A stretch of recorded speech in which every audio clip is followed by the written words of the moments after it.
함께 묵도하심으로 주일 오전 두 번째 예배를 하나님께 올려드리겠습니다. 함께 묵도합니다.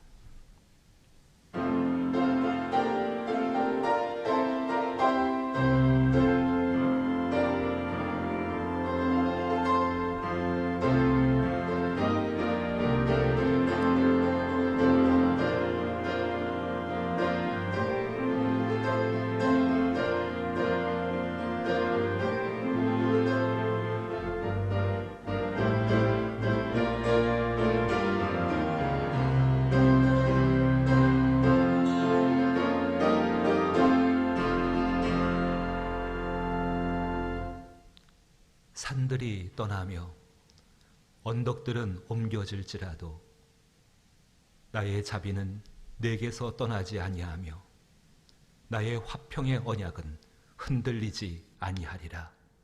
너를 긍휼히 여기시는 여호와께서 말씀하셨느니라. 하나님과 우리를 화목케 하신 화평의 언약이신 예수 그리스도의 이름을 붙들고 하나님께 나아가 예배합니다.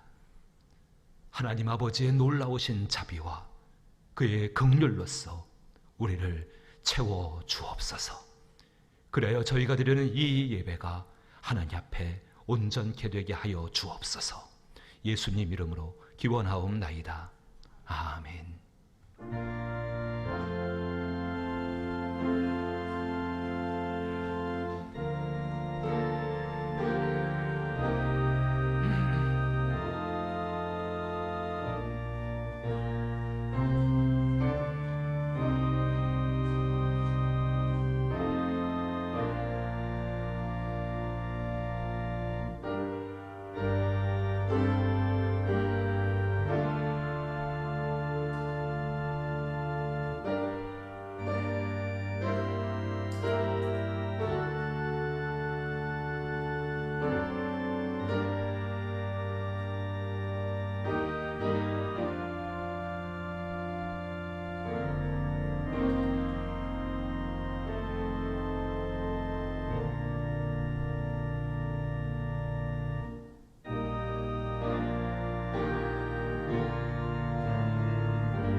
주님 나라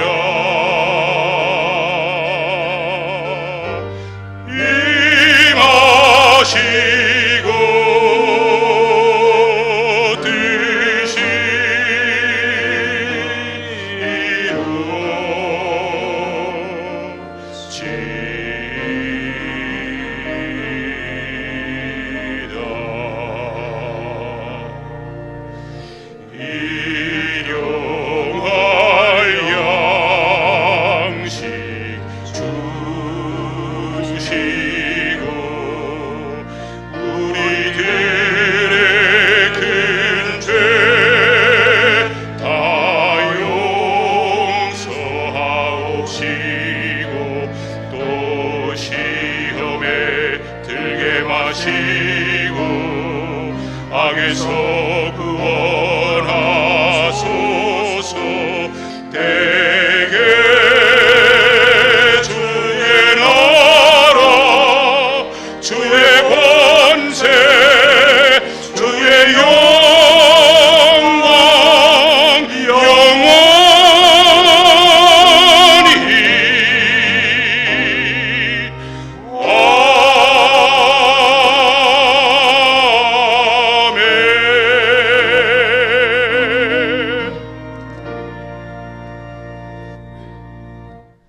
새 노래로 여호와께 찬송하라. 그는 기이한 일을 행하사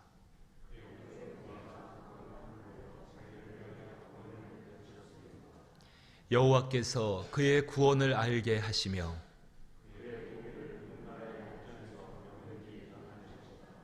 그가 이스라엘의 집에 베푸신 인자와 성실을 기억하셨으므로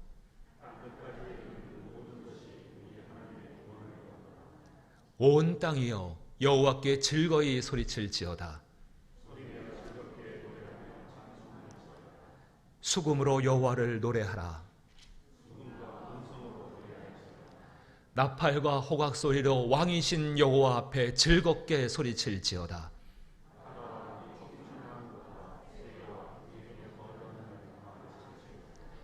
여호와 앞에서 큰 물은 박수할지어다. 산악이 함께 즐겁게 노래할지어다. 아멘. 전능하사 천지를 만드신 하나님 아버지를 내가 믿사오며 그 외아들 우리 주 예수 그리스도를 믿사오니 이는 성령으로 잉태하사 동정녀 마리에게 나시고 본디오 빌라도에게 고난을 받으사 십자가에 못 박혀 죽으시고 장사한 지 사흘 만에 죽은 자 가운데서 다시 살아나시며 하늘에 오르사 전능하신 하나님 우편에 앉아 계시다가 저희로서 산자와 죽은 자를 심판하러 오시리라.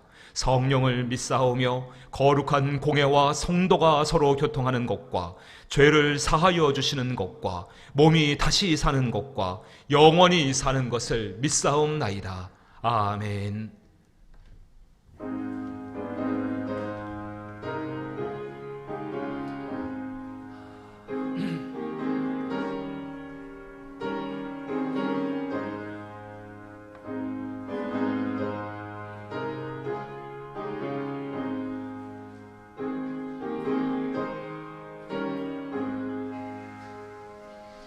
고통의 멍에 벗으려고 예수께로 나갑니다. 자유와 기쁨 베푸시네 주께로 갑니다. 병든 내 몸이 든든하고 빈궁한 삶이 부해지며 죄악을 벗어버리려고 주께로 갑니다. 낭패와 실망 당한 위에 예수께로 나아갑니다. 십자가 은혜 받으려고 주께로 갑니다. 슬프던 마음 위로받고 이 생의 풍파 찬잔하며 영광의 찬송 부르려고 주께로 갑니다. 교만한 마음을 내버리고 예수께로 나갑니다. 복되신 말씀 따르려고 주께로 갑니다.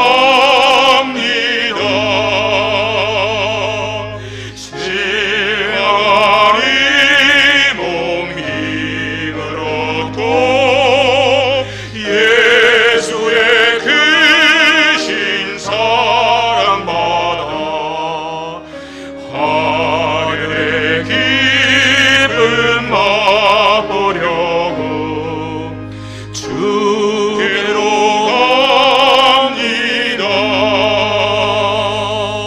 죽음의 길을 벗어나서 예수께로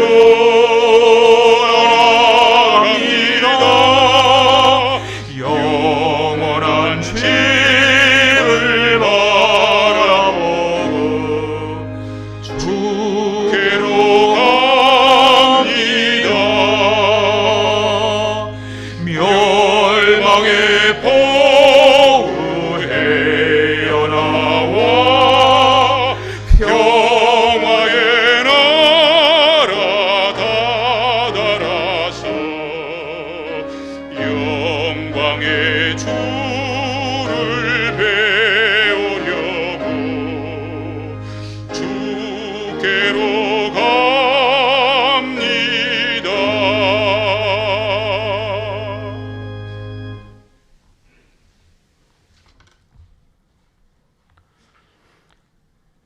긍휼한 마음으로 우리에게 무한한 사랑을 베푸시는 하나님 아버지, 거룩하고 복된 주일을 허락하셔서 이 시간 주님의 보좌 앞에 나와 찬양과 경배를 드리게 인도하여 주심을 감사합니다. 성령님이 인도하심으로 날마다 지혜로운 삶을 살게 하여 주시는 하나님 아버지, 우리가 하나님의 은혜 가운데 살고 있음에도 성경으로 주신 하나님 말씀대로 행하지 못하고 우리의 생각과 우리의 경험대로 행하면서 많은 죄를 짓고 더러운 허물을 쓰고 살았습니다. 이 시간 회개하면서 주님 앞에 나왔사오니 우리를 용서하여 주시고 예수님의 십자가 보혈로 우리의 죄와 허물을 깨끗이 씻어 주시옵소서. 자비하신 하나님 아버지, 아버지 앞에 우리의 무거운 짐을 내려놓고 간절히 기도합니다. 우리의 선한 목자 되신 하나님, 환난 중에 도와주시는 은혜로 또 고난 중에 피난처가 되어주시는 사랑으로 이 시간 흠 많고 부족한 모습 그대로 하나님 앞에 나온 우리들을 받아주시고 우리의 몸과 마음과 정성을 다하여 드리는 귀한 예배로 기쁘게 받아주시옵소서. 욕심이 잉태되어 죄를 낳고 죄가 장성하여 사망을 낳으니 위선과 가식으로 회칠한 무덤과 같은 우리들의 버려진 양심과 마음을 치유하여 회복시켜 주시고 날마다 회개하는 영을 통하여 탐욕과 책동의 굴레에서 벗어나게 하셔서 우리들의 모든 행위가 행한 대로 보응을 받음을 명심하여 우리의 눈이 주님의 눈과 같이 선하게 열리게 하여 주시옵소서.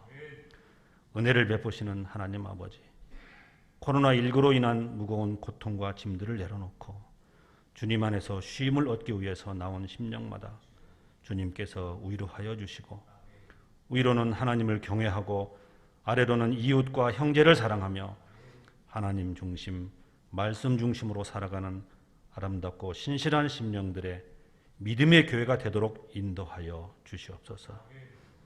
언제나 우리를 긍휼히 여겨주시는 하나님의 은혜에 힘입어 우리의 연약한 부분들이 강건해지고 심신의 고통이 있는 성도들이 모두 회복되어지고 물질의 부족한 부분들이 풍족하게 채워지며 오직 하나님을 의지하여 세상을 향하여 담대히 나아가는 능력과 지혜를 주시옵소서.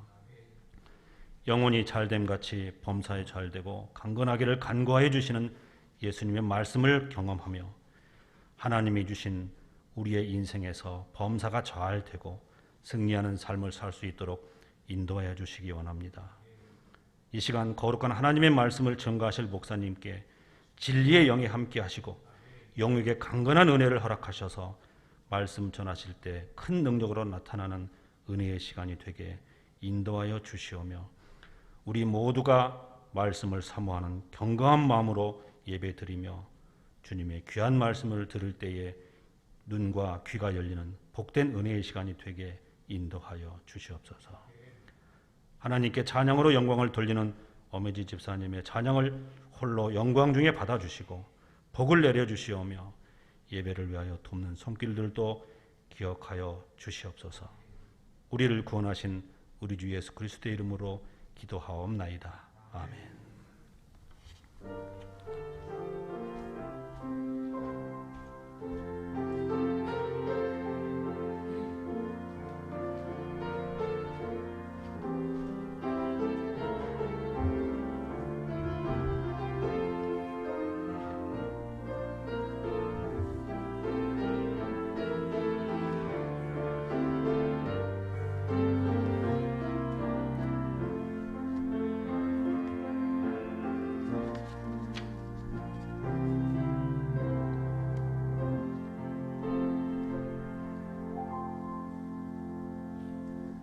교회 소식 함께 나누시겠습니다. 여러분 주보 안쪽에 있는 교회 소식란을 참고하시게 되기를 원합니다.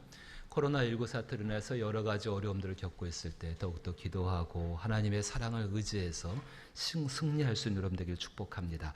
상반기 그 재정 회계 감사를 잘 받아주시길 바랍니다. 6월 28일까지 재정 마감하시고 7월 3일까지 장부를 당일실로 제출하셔서 감사를 잘 받으시길 부탁드리었고, 또 특별히 우리 피택 받고 임직을 기다리는 안수 집사님과 권사님들 위한 교육을 재개합니다. 이분들을 위해서 여러분 기도해 주실 부탁을 드릴 때에 대면에서 못하고 온라인으로 그 교육을 하게 되어지는데, 이 교육 가운데 성령이 함께 하셔서 말씀과 기도로 준비되게 하여 주옵소라고 기도 부탁드립니다. 또 특별히 우리 수험생을 위해서 기도해 주십시오. 다음 주에는 명단을 알려드릴 텐데 여러분 기억하시면서, 또 여러 가지 상황으로 인해서 명단 공개를 좀 꺼리는 분도 계십니다. 그래서 여러분 기억하시면서 기도해 주시면 대단히 감사하겠습니다. 특별히 우리 김동수 안수 집사님을 위해서 기도 부탁드립니다. 빠른 쾌유와 주의 생명의 능력이 함께 있게 하여 주옵소라고 기도 부탁드립니다. 준비한 예물 주께 봉헌하겠습니다.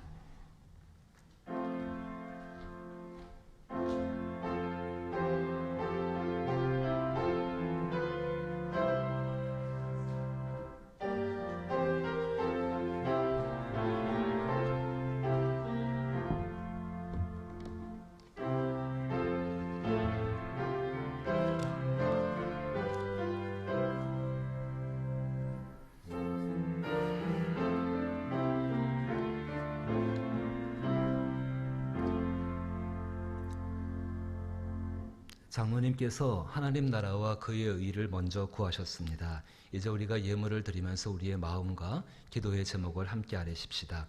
시편 34편 4절로부터 6절 말씀을 보니까는 내가 여호와께 간구하매 내게 응답하시고 내 모든 두려움에서 나를 건지셨도다. 그들이 주를 앙망하고 광채를 내었으니 그들의 얼굴은 부끄럽지 아니하리로다. 이 곤고한 자가 부르짖음에 여호와께서 들으시고 그의 모든 환난에서 구원하셨도다. 결코 우리를 부끄럽지 않게 하시고 모든 곤고한 가운데에서 건지시는 능력의 주이시고 사랑의 주님이신 줄로 믿습니다. 그 하나님께 마음의 소원들과 간절함들 아뢰 수 있는 시간 되길 원합니다. 잠시 피아노 반주에 맞춰 함께 기도합니다.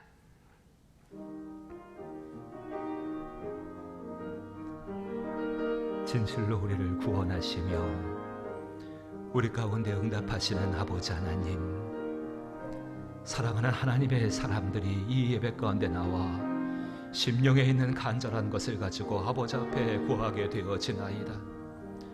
주여 우리에게 은혜를 더하여 주옵소서. 진실로 이 삶 가운데에서 나인 두려움 없이 담대함으로 살아가게 하여 주옵소서. 하나님이 우리 가운데 주시는 마음은 두려워하는 마음이 아니요 오직 능력과 사랑과 절제하는 마음이라 가르치셨사오니 그 말씀을 믿으며 하나님 앞에 성령의 능력들을 구하는 삶이 되게 하여 주옵소서.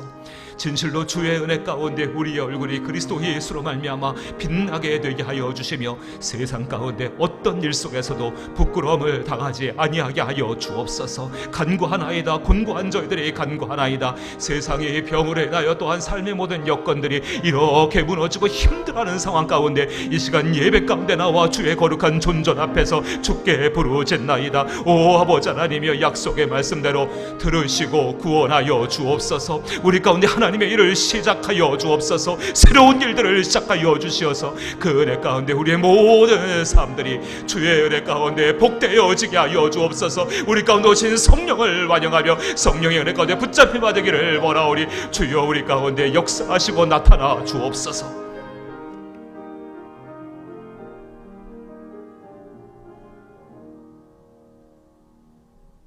어려울 때일수록 바라고 믿으며 기도하게 하시옵소서. 그리하여 그 가운데 나타나시는 하나님의 선한 손길의 도우심과 주의 능력으로 지금을 이길 수 있는 저희들 되게 하여 주옵소서. 우리의 삶을 돌보시는 아버지 하나님께서 하나님의 도우심으로 말미암아 찬송과 영광과 감사를 드려지게 되기를 소망합니다. 살펴주옵소서. 여러 가지 척박하고 어려우며 곤고한 삶의 환경들을 주께서 돌보아 주시어서 이 길 가운데 우리 사랑하는 성도들 영혼과 마음이 상하지 아니하게 하시며 육체가 강건케 되게 하여 주옵시고 삶의 모든 관계가 그리스도 예수의 은혜 가운데 풍성케 되게 하여 주옵시고 이들이 머무는 모든 장막 가운데에 하나님이 베푸시는 놀라운 물질의 복으로서 건강의 복으로서 땅에 기름진 것으로 영적으로 풍성한 것으로서 날마다 채움받는 귀한 삶이 되게 하여 주옵소서. 여기 드려진 예물들을 살펴보시옵소서. 이 예물을 드릴 때에 하나님을 향한 간절한 기대와 마음을 담아 드립니다. 감사를 담아 드립니다. 의지하는 믿음을 담아 드립니다. 오직 주만을 신뢰하며 드리는 예물이오니 연락하여 주옵시고 드린 손길 가운데 복을 베푸실 때에 하늘에 복된 것으로 땅에 충만하고 기름진 것으로 함께하여 주옵소서. 저희가 오직 이 길을 걸어가며 주 예수만 바라볼 수 있는 믿음으로 저희를 이끌어 주옵소서. 예수님 이름으로 축복하며 기도하옵나이다. 아멘.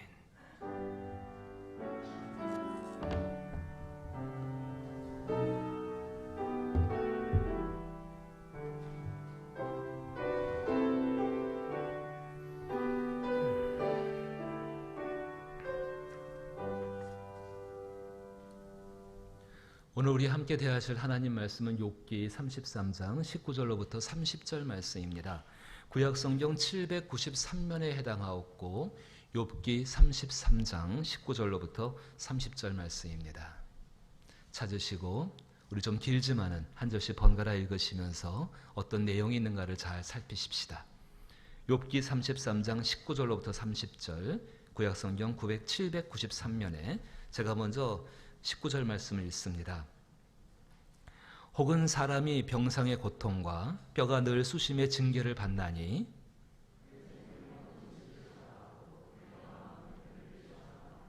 그의 살은 파리하여 보이지 아니하고 보이지 않던 뼈가 드러나서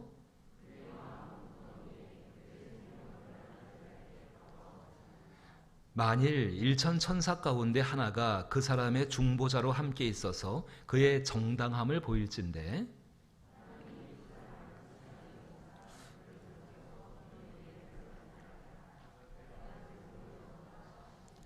그런즉 그의 살이 청년보다 부드러워지며 젊음을 회복하리라.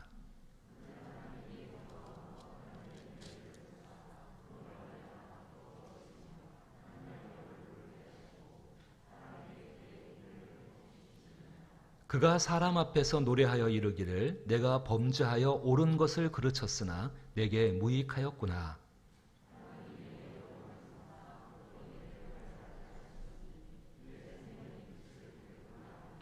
실로 하나님이 사람에게 이 모든 일을 제삼 행하심은 그들의 영혼을 구덩이에서 이끌어 생명의 빛을 그들에게 비추려 하심이라. 아멘. 오늘 하나님 앞에 영광 드릴 찬양의 제목은 이슨이라는 제목으로 엄혜지 집사님과 김하나 선생께서 수고해 주시겠습니다.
아멘.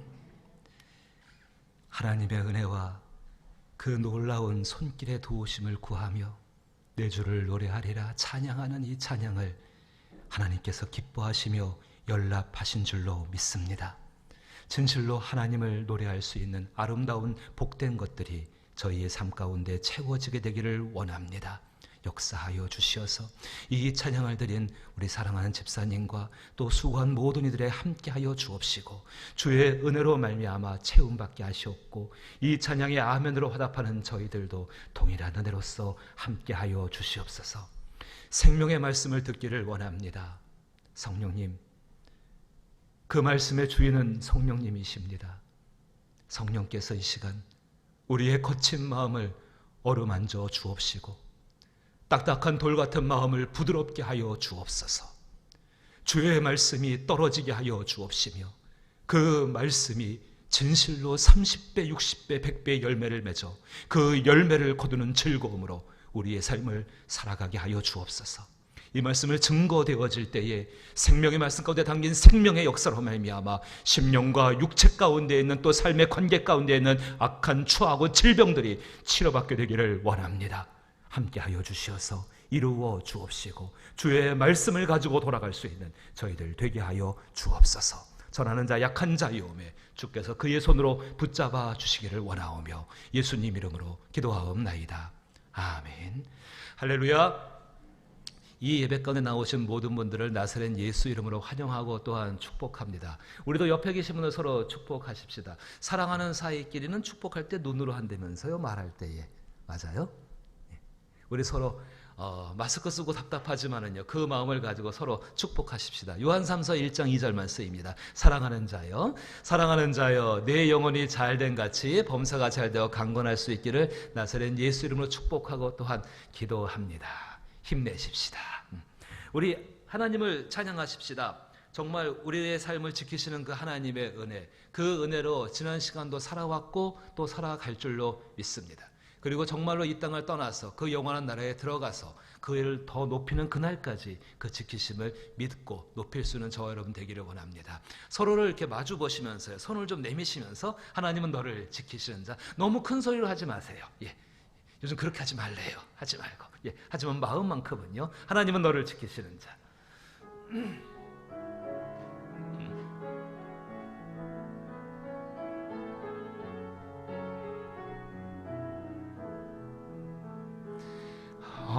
하나님은 너를 지키시는 자, 너의 우편에 그늘 되시니 낮의 해와 밤의 달도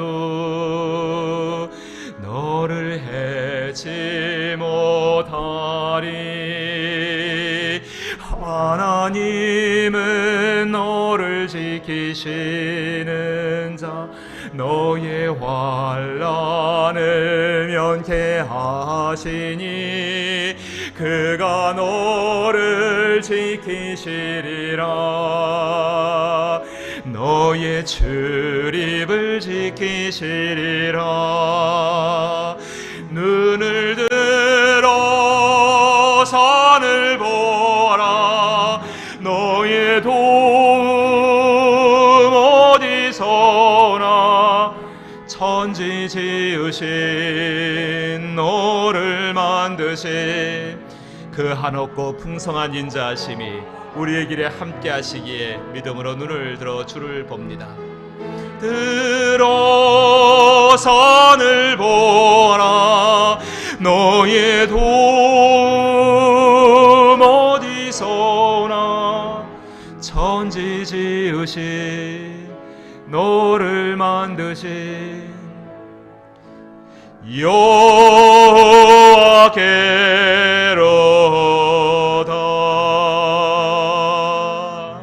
아멘. 지키시는 그 하나님께 영광의 박수로 돌려드리십시다. 참 요즘 우리 사는 시대를 곤고한 시대라고 표현할 수 있을 것 같습니다. 점점점 안 좋아져가는 상황들만을 접해야 되는 것. 좋은 일이 없는 건 아니죠. 근데 상황들을 아무리 생각해 보아도 참 안 좋게만 느껴지는 것. 이게 이래가지고 이게 회복될 수 있을까 참 답답하다. 곤고한 때를 지금 우리 모두는 지나가고 있습니다. 사랑하는 성도 여러분, 하나님이 어떤 분인 줄 아십니까? 곤고한 때 가운데에 반드시 구원해 주시는 분이 우리 하나님이십니다. 아까 우리 기도할 때에 시편 34편 말씀 읽었잖아요. 제가 한번 더 읽어보겠습니다. 시편 34편 4절부터 6절이에요. 혹시 곤고함이 있다면 이 말씀을 꼭 믿으세요. 내가 여호와께 간구하매 내게 응답하시고 내 모든 두려움에서 나를 건지셨도다. 그들이 주를 앙망하고 광채를 내었으니 그들의 얼굴은 부끄럽지 아니하리로다. 이 곤고한 자가 부르짖음에 여호와께서 들으시고 그의 모든 환난에서 구원하셨도다. 하나님은 곤고한 사람들을 구원하시는 자비의 하나님이신 줄로 믿습니다. 그 마음을 가지고 살아가는 게 지금 필요하지요. 그 마음을 가지고 살아갔던 것이 사도 바울, 진실한 그리스도인이었던 사도 바울의 모습이었습니다. 이 사람이 이런 삶을 살면서 참 많은 환난을 겪었지요. 또 많은 곤고한 상황들을 겪었습니다. 이 사도 바울이 그 삶 속에서 자기가 어떻게 살았는지를 이렇게 이야기합니다. 빌립보서 4장 12절 말씀 13절 말씀 보니까는 나는 비천에도 처할 줄 알고, 비천하다는 것, 풍부에도 처할 줄 알아. 모든 일 곧 배부름과 배고픔과 풍부와 궁핍에도 처할 줄 아는 일체의 비결을 배웠노라. 그리스도인이었던 사도 바울 마음 가운데 살아있는 한 가지의 진리, 비결이 하나 있었는데 그 모든 상황 가운데 이것에 처신할 줄 아는 일체의 비결이 있었다는 것입니다. 그 상황들에 의해서 이렇게 흔들리는 것이 아니라 그 안에 있는 그 비결, 그리스도 예수에 관한 것이지요. 그것으로 말미암아서 그는 흔들리지 않고 모든 상황에서 적절하게 생각하고 행동할 수 아는 그런 지혜들을 갖고 있다고 이야기합니다. 근데 거기서 끝나는 것이 아닙니다. 일체의 비결을 배웠노라. 그 다음 절에 내게 능력 주시는 자 안에서 내가 모든 것을 할 수 있느니라. 어떠한 상황이 주어진다 할지라도 나는 그리스도인의 모습을 지키면서 나의 믿음을 지키면서 하나님께서 부르시는 그날까지 믿음의 길을 갈 수 있다고 고백한 것이 이 사도 바울의 믿음의 모습이었습니다. 지금 우리도 굉장히 곤고한 때를 지나가고 있습니다. 오늘 성경 본문은 욥의 친구, 이 욥이 많은 고난을 당하지 않습니까? 이 욥의 친구 엘리후라는 사람이 욥이 당하는 욥이 겪고 있는 그 모습을 바라보면서 그 곤고함이 모든 일반적인 사람들에게 일어나는 일이고 하나님이 그 가운데 어떻게 행하시는지를 설명하는 본문입니다. 우리의 삶 가운데 이런 곤고함이 있을 수가 있습니다. 다시 한번 하나님 말씀 보면은 19절 말씀 가운데 혹은 사람이 병상의 고통과 늘 수심의 징계를 받나니, 뼈가 쑤시고 병상의 고통이 우리 가운데 있을 수 있죠. 하나님의 은혜 가운데 빨리 회복될 수 있기를 주의 이름으로 축복합니다. 근데 그로 인하여서, 그런 고통으로 인하여서 그 다음 절 말씀 보니까는요, 그의 생명은 음식을 싫어하고 그의 마음은 별미를 싫어하며, 22절 말씀 보니까 그의 마음은 구덩이에 그의 생명은 멸하는 자에게 가까워지느니라. 점점 곤고한 상황이 안 좋아지는 겁니다. 그 상황 가운데 그 문제를 풀어보려고 무척 애를 쓰지만은 그 문제가 풀리지가 않습니다. 점점점 그 말씀 그대로다가 마음은 구덩이에 자꾸 떨어져 내려가는 것 같고요. 생명은 멸하는 자에게 점점 가까워지는 것 같습니다. 빠져나가려고 별일을 다 해봅니다. 별 생각을 다 해봅니다. 밤을 꼬박 새봅니다. 정말 지혜를 가져갑니다. 심지어는 그때 하나님 앞에 간절히 기도하기도 하고 하나님 앞에 매달리며 내 마음을 다스리려고 무척 애를 써봅니다. 이전까지 해왔던 모든 종교적이고 영적인 모든 것들을 동원해서 뭔가 탈출 방법을 찾으려고 애를 씁니다. 근데 잘 안 되지요. 사랑하는 성도 여러분, 오늘 이 말씀을 가만히 보시면은 이 사람이 기도할 줄 아는 사람이었어요. 지금 이렇게 곤고한 상황 가운데 있는 이 사람이 26절 말씀 보십시다. 하나님의 은혜를 베푸시니까 그는 다시 기도한다라고 표현합니다. 그러니까 전에 기도할 줄 아는 사람이었어요. 하나님의 얼굴을 볼 수 있는 사람이었습니다. 하나님의 얼굴을 보게 하시고 사람에게 그의 공의를 회복시키느라 어떤 이유인지 모르지만 그가 완전히 땅에 떨어진 사람이 되어졌습니다. 전에 하나님 앞에서 노래하는 사람이었습니다. 근데 그 사람 어떤 잘못이 있었나 봅니다. 그릇됐다고 이야기합니다. 무익하다고 이야기합니다.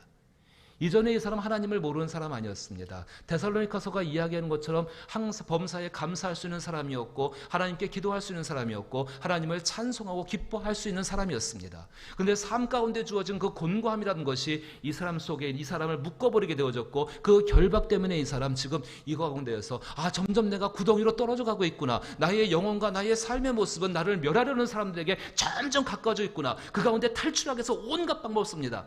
마치 모래 늪 가운데 빠진 사람이 그 진흙탕에 빠진 사람이 나오려고 애를 쓰면 쓸수록 점점점 안에 빨려 들어가는 것처럼. 그럼 어떻게 하면 좋을까요? 이 일 가운데에서 어떻게 하면 좋을까요? 오늘 성경이 그 이야기를 우리 가운데 해주고 있습니다. 사랑하는 성도 여러분, 한 가지를 기억하십시오. 어렵고 힘겨운 현실이 우리를 비천하고 비참하게 만드는 것 아닙니다.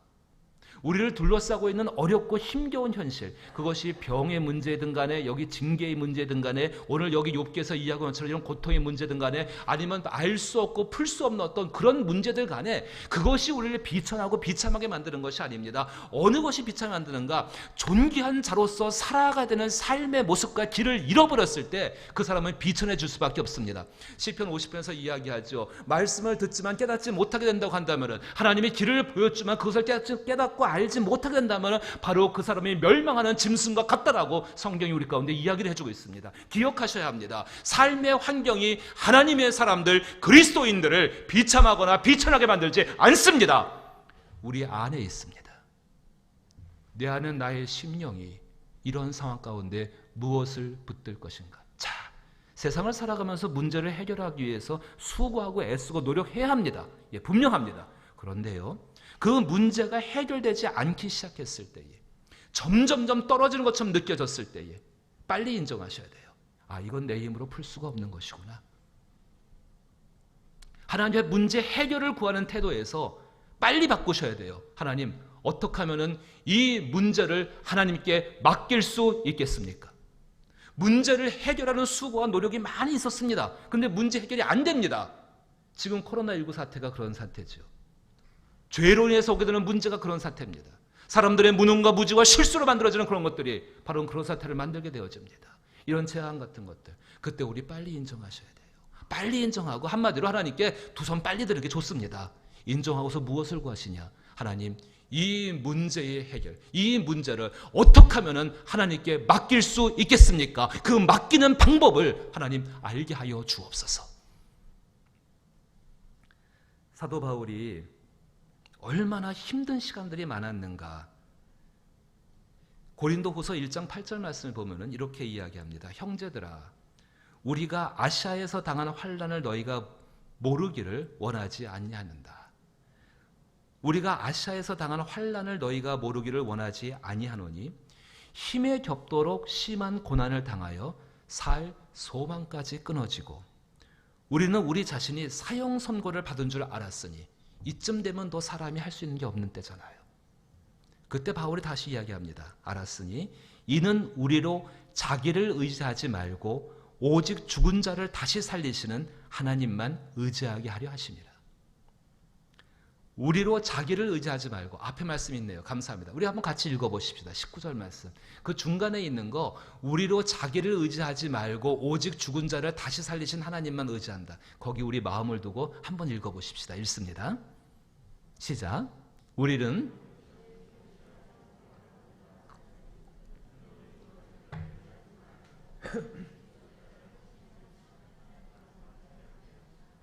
우리로 자기를 의지하지 말고 오직 죽은 자를 다시 살리시는 하나님만 의지한다. 그 앞에 붙어있는 말을 잘 보셔야 돼요. 사도 바울이 실전 가운데 실제적으로 경험하고 난 다음에 하는 이야기입니다. 오직 죽은 자를 살리시는 하나님만 의지한다. 그 앞에 죽은 자를 살리시는 하나님. 첫 번째 죽은 자를 살리신 케이스가 누군가 하면 예수 그리스도시죠. 죽은 자를 살리시는 그 하나님, 그의 능력에 광대하고 놀라운 것을 이야기하는 것이 아닙니다. 실제적으로 있었던 일, 죽은 하나님의 아들, 사람의 손에 의해서 정말 인간의 죄 때문에 죽은 그 그리스도 예수를 다시 살리신 그 하나님만 바라본다라고 이야기합니다. 그게 믿음입니다. 그게 맡기는 방법의 시작입니다. 이렇게 곤고하고 어려운 문제가 있고 풀리지 못하는 문제, 오늘 욥기서 19절부터 말씀하는 그 상황 가운데 지금 들어가 있고 점점점 망가지는 상황 가운데 있다라고 한다면 방향을 바꾸십시오. 우리 힘으로 이미 해결할 수 없다는 상황입니다. 이런 상황들 만날 수 있습니다. 이러할 때 어떻게 할 것인가? 빨리 바꾸셔야 돼요. 맡기는 방법을 찾게 하여 주옵소서. 그 시작이 어딘가? 죽은 자를 살리시는 하나님만 바라본다. 그 죽은 자가 누구였습니까? 그리스도 예수십니다. 그 그리스도 예수께 행해진 일들이 나에게 일어나기를 기대하는 것으로 돌아서야 한다는 사실입니다. 그 첫 번째가 복음에 집중하는 겁니다. 하나님 말씀 속에는 복음이 담겨져 있습니다. 그 말씀 속에 인간의 회복의 길이 들어 있습니다. 다른 곳에서 찾을 수가 없습니다. 사람의 때로 자기의 수고와 노력과 지혜와 명철을 가지고서 자기의 문제를 해결할 수가 있습니다. 그런데 그것을 넘어선 문제가 얼마든지 우리의 삶 가운데 다가옵니다. 또 그렇게 경험하는 분도 계실 것입니다. 그때 하나님 말씀으로 돌아가세요. 그 말씀 가운데 가진 복음을 신뢰해야 합니다.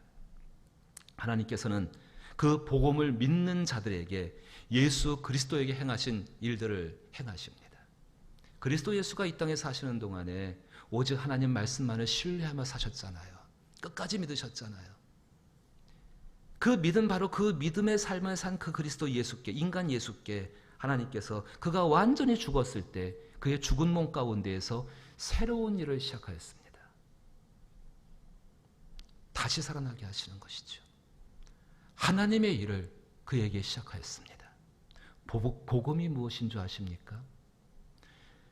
죽은 예수 그리스도에게 하나님께서 하나님의 일을 시작하신 것, 그것을 믿는다고 한다면 그 믿음으로 말미암아 죽은 몸처럼 되어진 우리의 삶 가운데, 아니 실제로 우리의 몸이 죽었을 때 하나님께서 그 일을 시작하신다는 것입니다. 구원이 무엇입니까? 그 일을 하나님이 시작하시는 것이 구원의 시작입니다. 모든 것이 흔들리고 모든 것이 무너져가고 있다고 생각될 때에, 정말로 절망과 낙심들이 가득할 때에, 우리 가운데 염려가 너무 가득하여서 마치 안개가 꽉 껴서 한 치 앞도 보지 못하는 길을 갔다가 너무 빠른 속도로 지나가는 자동차처럼 위험하게 생각되어질 때에 하나님 말씀 가운데로 돌아오셔야 돼요. 하나님께서 이사야와 호세아 선지자, 정말로 지금처럼 혼탁하고 영적으로 무기력해지기 시작해졌고 많은 질병들과 가난들과 전염병들과 전쟁의 위협이 앞에 있는 그런 모든 상황 가운데 이 두 선지자에게 똑같은 이야기를 하게 하십니다. 어떤 이야기인가? 이사야 1장 18절 말씀 보니까 여호와께서 말씀하시되, 하나님께서 그가 친히 말씀하실 때에 오라 우리가 서로 변론하자. 오라 우리가 서로 변론하자. 불러서 야단친다는 이야기가 아닙니다. 오라 우리가 서로 변론하자. 그 변론을 통하여서 너희의 죄가 주홍 같을지라도 눈과 같이 희어질 것이요 진홍같이 붉을지라도 양털같이 희게 되리라. 회복이지요. 거기 회복을 위해서 부르시는 것이죠. 그 말씀 가운데 듣게 하시는 것이죠. 변론하자 이야기하십니다. 그 말씀을 듣고 주 앞에 나가야 합니다. 똑같은 시대에 활동한 선지자 호세아를 통해서는요, 자, 이사야는요 주로 왕족과 귀족에게 이야기한 거예요. 아마도 그 시대에도 왕족과 귀족이 더 타락했었나 봐요. 호세아는 평민에게 이야기합니다. 호세아 6장 1절에서 이렇게 이야기합니다. 호세아 6장 1절에서 오라 우리가 여호와께로 돌아가자. 오라 우리가 여호와께로 돌아가자. 보세요. 하나님은 때로 우리의 삶에 당신의 손을 대셔서 치실 때가 있습니다. 하나님이 하나님의 것들을 바로잡기 위해서 정말 인생의 매를 가지고 다스릴 때가 있고, 자연의 환경들을 통해서, 사람의 관계를 통해서 그 사람을 무기력하게 만들 때가 있고, 사회를 무기력하게 만드실 때가 있습니다. 근데 하나님은 치시고 끝내시는 분이 아니에요. 치셨으면 반드시 싸매어 주시는 분이십니다. 때리셨으면요 돌아와서 회복시키시는 분이시고, 무너뜨리셨으면 다시 세우시는 하나님이신 줄로 믿습니다. 호세아가 이야기합니다. 오라 우리가 여호와께로 돌아가자. 여호와께서 우리를 찢으셨으나 도로 낫게 하실 것이며, 회복이 거기 있죠. 우리를 치셨으나 싸매어 주실 것입니다. 2절에 이렇게 이야기합니다. 여호와께서 이틀 후에 우리를 살리시며 셋째 날에 우리를 일으키시리니. 생각만 하면 눈물 나는 말씀이에요. 우리가 그의 앞에서 살리라.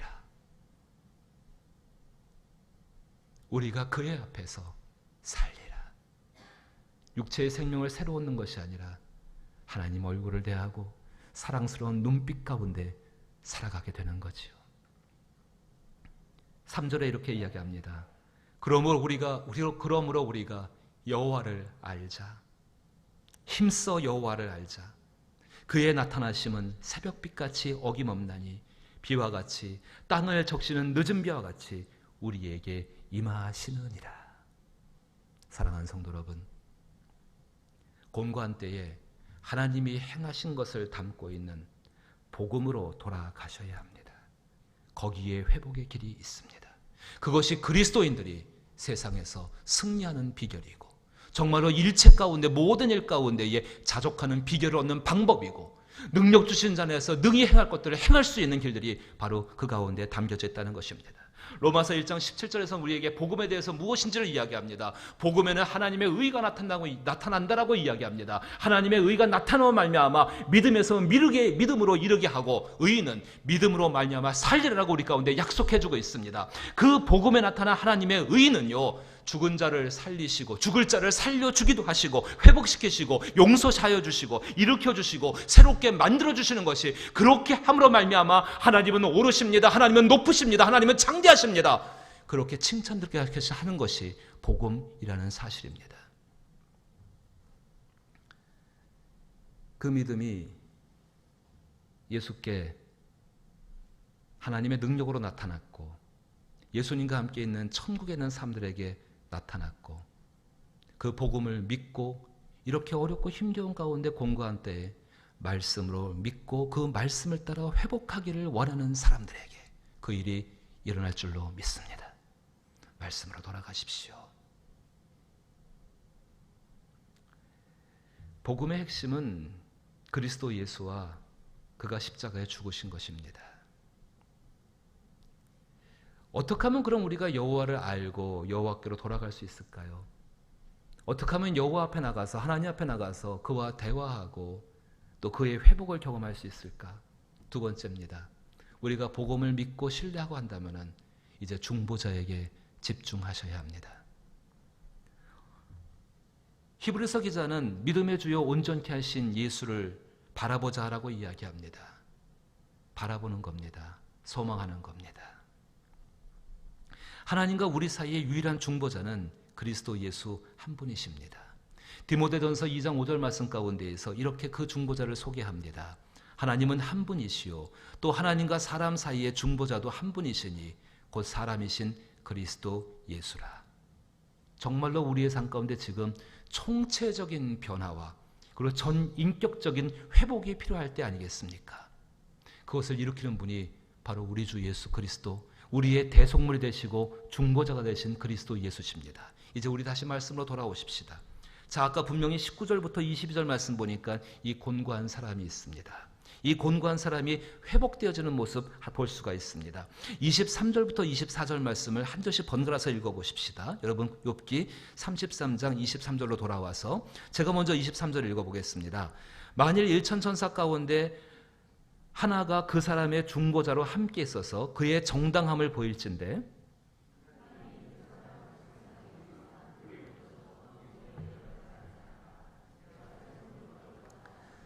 그런즉 그의 살이 청년보다 부드러워지며 젊음을 회복하리라. 아멘. 자, 보세요. 위에 이 사람이 그 병상의 고통, 뭐 병상뿐만 아닙니다. 모든 고통을 해서 뼈가 늘 쑤심에 징계, 마음이 상해도 뼈가 아파요. 그의 살은 파리해지고 점점 말라가는 거죠. 보이지 아니하고 보이지 않는 뼈가 드러나게 되고, 그의 마음은 구덩이에, 생명은 멸한 데 가까워진다. 정말로 해결할 수 없는 심각한 문제 가운데 있는데, 이 사람이 25절 말씀 보니까 살이 청년보다 부드러워진다고 합니다. 사람 근시하면 얼굴이 까매지지 않습니까? 주름살이 많이 늘어나요. 그 고통스러운 상황에 하나님이 회복시키시니까는요, 주름살이 없어지고 팽팽해지며 청년보다 부드러워진다 이야기합니다. 거칠거칠던 피부가 바뀌어지는 것입니다.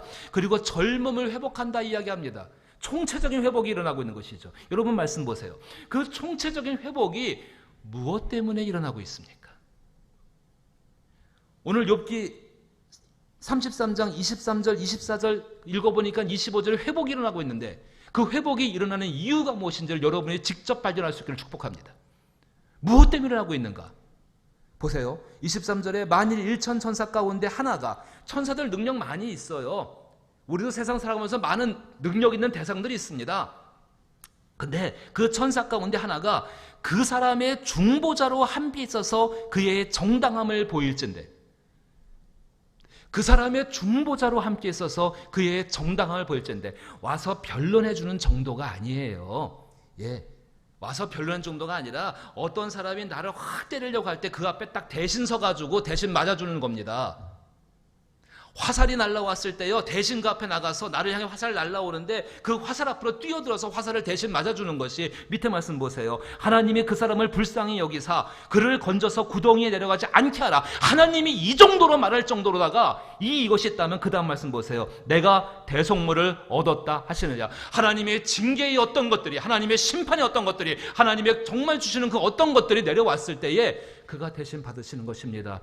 우리의 상함이 있었고, 정말로 그가 상함은 우리의 나음을 위함이요, 그가 찔림은 우리의 회복을 위하여 말씀하셨던 것처럼 그 역사를 일으키신 분이 그 중보자, 대속물이 되어주신 주 예수 그리스도십니다. 이분만을 바라봐야 됩니다. 지금 이분만을 생각해야 합니다. 사랑이라는 게 뭡니까? 저는 뭐 깊은 사랑을 그렇게 경험해보질 못해가지고 있는데요, 그냥 짧은 경험 가운데 느껴보면은, 사랑을 하게 되면 온통 그 사람 생각으로 꽉 차요. 사랑을 하게 되면은요, 왜 옛분들, 옛날 사람들 그렇게 이야기하죠. 콩깍지 씌웠다고. 콩깍지 씌우게 되면은요, 다른 거 안 보여요. 오직 그것만 보입니다. 오직 그 생각만 하게 됩니다. 물론 다른 일을 할 수도 있죠. 하지만 하면서도 온통 그 생각에 내 마음을 채우고 있습니다. 그게 사랑 아닙니까? 그게 집중하는 거죠. 믿음의 주여 온전케 하신 이인 예수만을 바라보자라고 말하는 것은, 그를 사랑하면서 그 내가 극복할 수 없는 문제 가운데에 이제 당신만을 바라봅니다. 나의 중보자. 사랑하는 성도 여러분, 우리가 비천해지고 곤고해지고 비참해지고 근심 때문에, 한탄 때문에 불안해하고 울 수가 있습니다. 근데 우리가 믿음으로 말미암아 중보자를 바라보는 예수를 바라볼 때는요, 그렇게 울고 싶은 마음이 있을 때 나를 좀 꾸짖을 수 있어야 돼요. 울지 말라, 불안해하지 마라, 너의 중보자는 살아 계신다. 이사야가 굉장히 혼란스러웠습니다. 이사야 38장 14절 말씀 보니까 이렇게 이야기합니다. 나는 제비같이 학같이 지적이며 비둘기같이 슬피 울며 내 눈이 쇠하도록 앙망하나이다. 이 사람이 정말 자기의 사회를 둘러싸고 사회를 보니까 하나님께로 돌아오지를 못하고 있어요. 말씀을 신뢰하지만 살 길이 거기 있는데 말씀이 아니라 자기들의 방법을 다 찾고 나갑니다. 해결할 수 없는 앞에 정말 아수르의 심각한 공격이 앞에 있는데, 이 이스라엘 백성들 외교로 나가고 뭐로 나가고 방법을 찾고 있어요.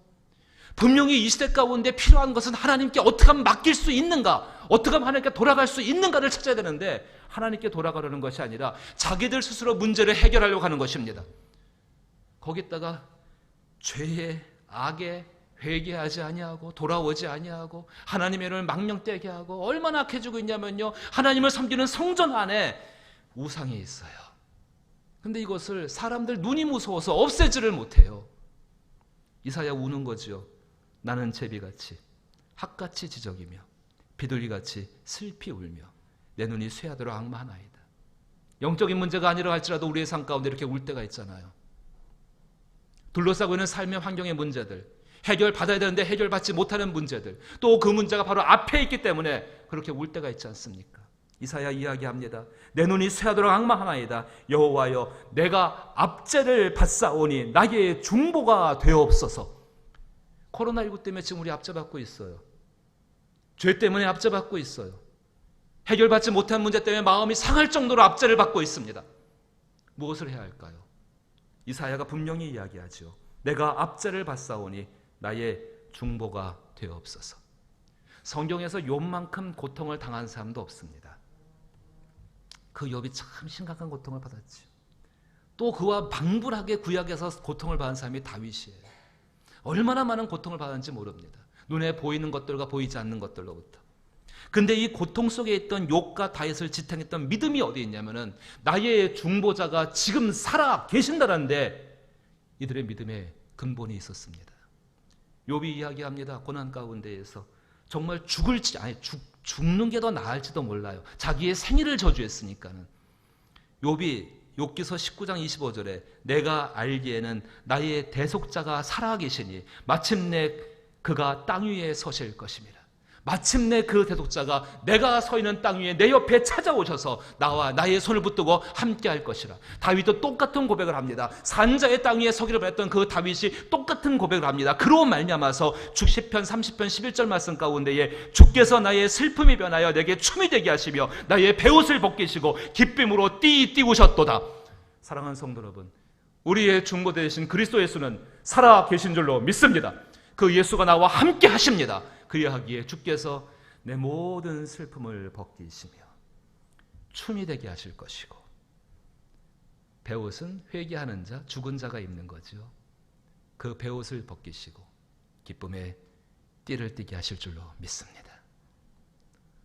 무엇을 해야 됩니까? 라고 묻지 마십시오. 아무것도 할 것이 없습니다. 바라보고 믿으며 기도하는 것으로 충분합니다. 그 가운데 정말로 우리가 한 가지에 더 집중해야 할 것이 있다 한다면 중보자이신 그리스도 예수를 바라보며 말씀이 이루어진 것을 믿으면서 한 가지 더 집중할 것이 있다면 기도하는 일입니다.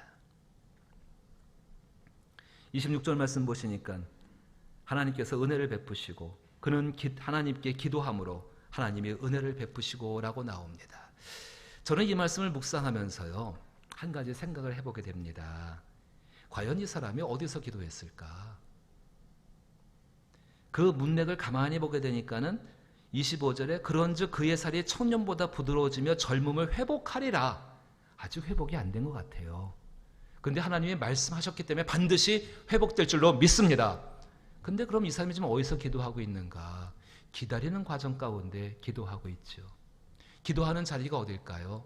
다시 19절부터 돌아가서요, 병상에 수심이 있고 징계처럼 느껴지는 고통이 있고 음식이 싫고 마음이 별미를 싫어하고 자기의 몸은 점점 더 약해져 가고 구덩이에 떨어져 가는 모습 같은 것, 생명이 뭐라는 자에 가까워하는 그런 두려움 가운데에서 지금 이 사람 기도하게 되었다는 사실입니다.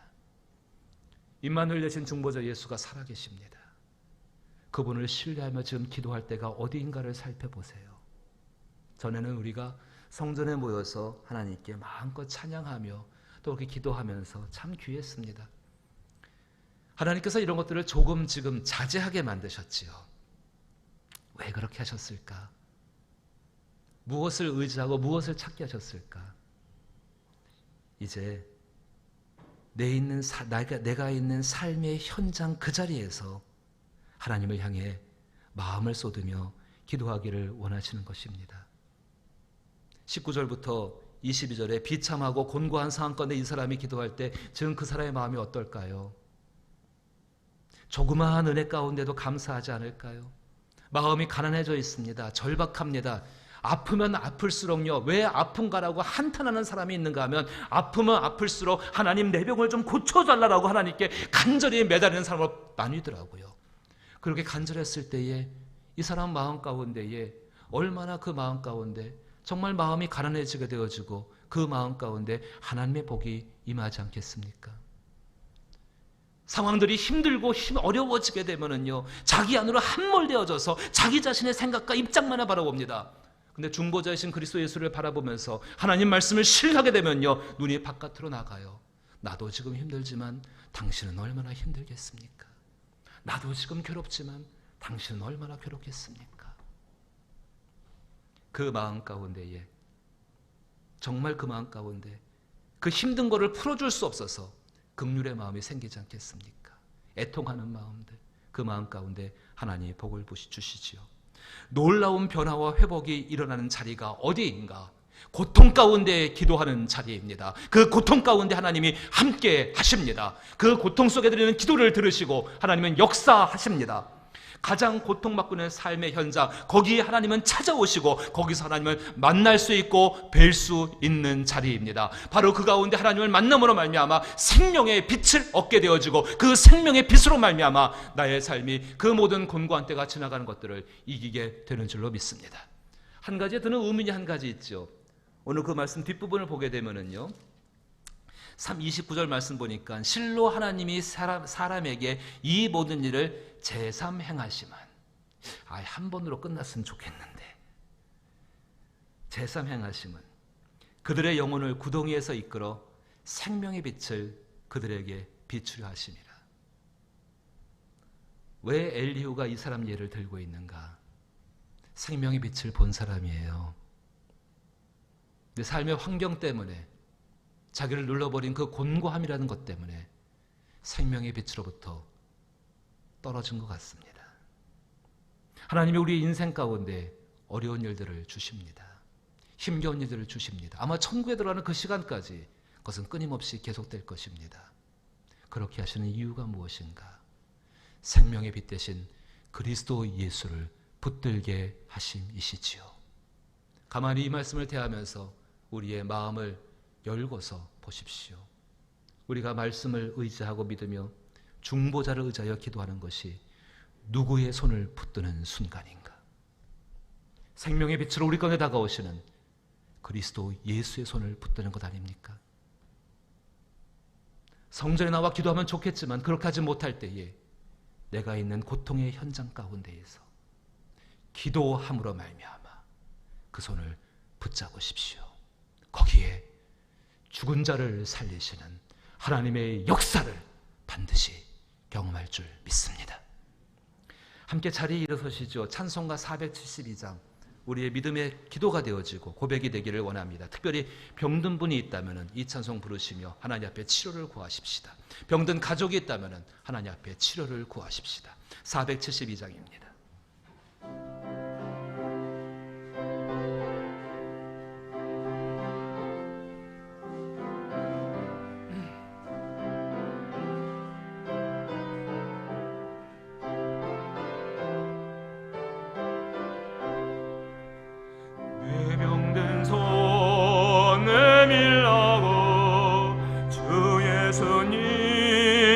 말씀하네. 그 말씀을 굳게 믿고 병든 손을 내밀어라. 옛날같이 오늘날도 주 권능이 계시오니 전능하신 권능으로 병든 내 몸 고치시니 병든 내 손 내밀어라. 주 예수님 고치시니 내 병든 손 내밀어라. 주님 고치시라. 기도하는 손 내밀고 믿음의 손 내밀어라. 순종의 손 내밀어서 주님의 손 붙잡아라. 정할 일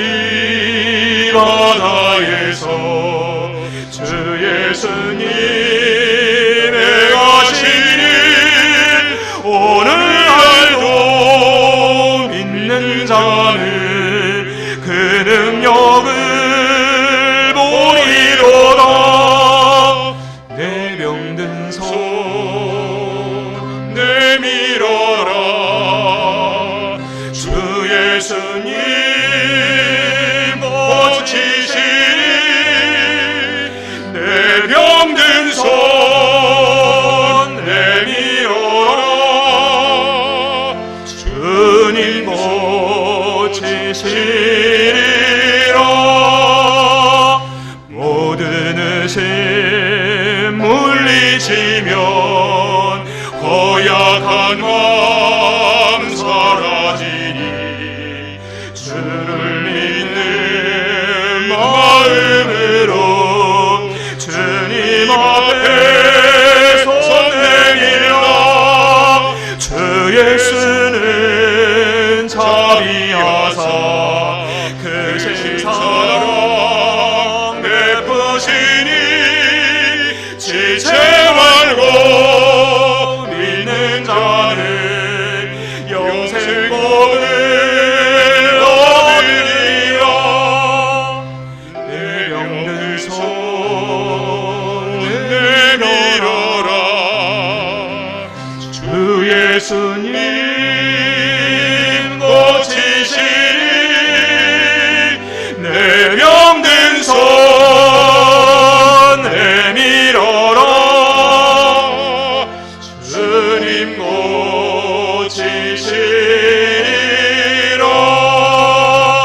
고치시리라. 이제는